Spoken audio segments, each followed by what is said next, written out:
A story in 5 words. President Zelenskyy writes a letter. So, Kennedy, after that dust-up on Friday, surprise, surprise, we get this letter from that little guy and dressed like G.I. Joe.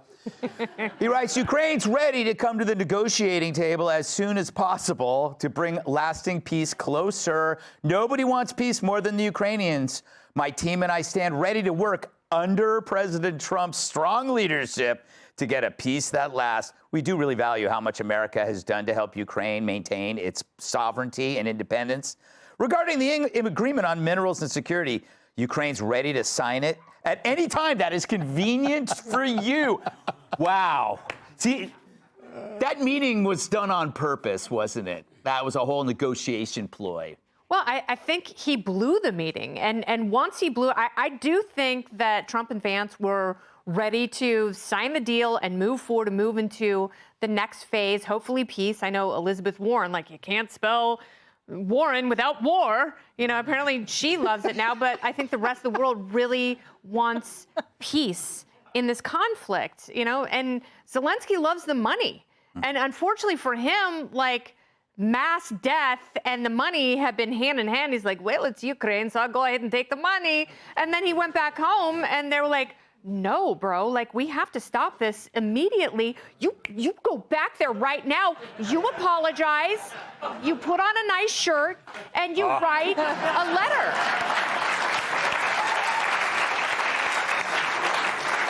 Do you think he's going to come back, Dana, or are they going to just do this over Zoom? I think they could probably just do it by fax. Yeah. But I thought the whole thing was dreadful, but I do think it's going to get to a good outcome. And it's possible that he needed to doge his consultants as well. And that includes everybody from the Biden administration. And one thing that my initial thought was that, why is he not using an interpreter? It's the first thing Condi Rice I learned from her. She said, you never negotiate in your second language. You never, and I know that he was trying to say that, like, I can do this I can speak English, but he meant to I believe at one point he was meant to criticize the Biden administration for slow walking everything and prolonging it all, but it all got bollocksed up, and I hope it gets to a good solution soon for everybody. How can you tell if Joe Biden was slow walking anything? I mean, there's no fast walking to compare it to, Charlie. I don't know about that. I can't answer that. But no, it's the art of letter writing.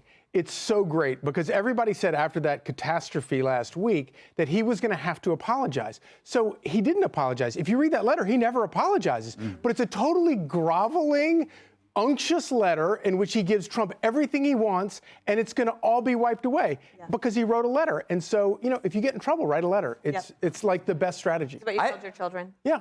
I had to write. The last time I wrote a letter was to O'Reilly when I canceled on him. I had to write a letter and slide it under his door. Really? Yes. Well, he kept moving the O'Reilly factor around all day, and I was like, dude, I got a show to do, the 5, and then I just didn't show up, and then he was really pissed off. See, and it worked out for you. Yeah, it did. That's my point. So I got rid of him. He said, we'll do it live. I didn't get rid of him, Tudor. That is a lie. What do you make of this? Major win for Trump, or is this just part of the negotiation? This was how it was going to be. This is the beauty of Trump. He went out last night, and instead of saying, I told you so, he did exactly what I wanted, he came back groveling, he read the letter. And he read the letter, it was like, look what I did.